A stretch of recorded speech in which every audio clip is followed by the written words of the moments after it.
Rated everyone 10 and up.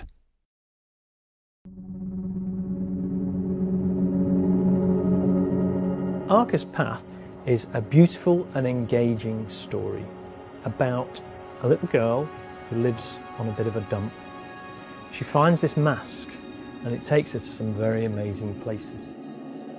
In this virtual world, in the mask, you are downloading this girl's consciousness into this ball and trying to discover the world. You are trying to navigate puzzles and figure out the best ways to get through.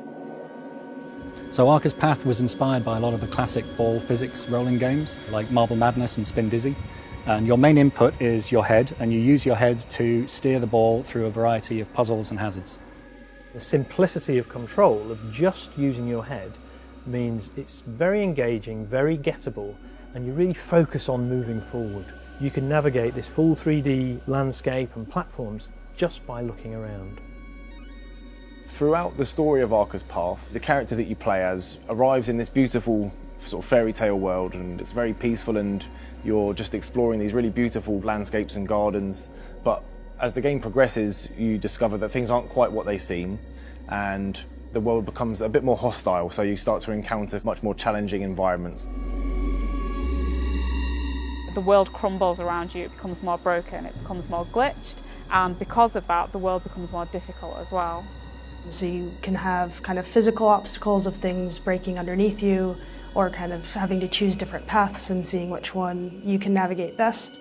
So we're trying to create a range of different emotions in Arca's Path. There are certain levels that are very relaxing, beautiful gardens that are fun to explore at a slow pace. Later on, there's some environments that are quite intimidating and some very hazardous gameplay that you need to overcome. So we really want the world of Arca's Path to feel enticing and kind of mysterious. We want the player, when they're rolling through, even on the kind of quiet, not particularly challenging sections, we want there to be loads for the player to look at. And then later on, when things get a little bit darker, we want the player to feel that kind of slightly chaotic, oppressive computer simulation going a bit haywire. So you get a range of emotions throughout the game.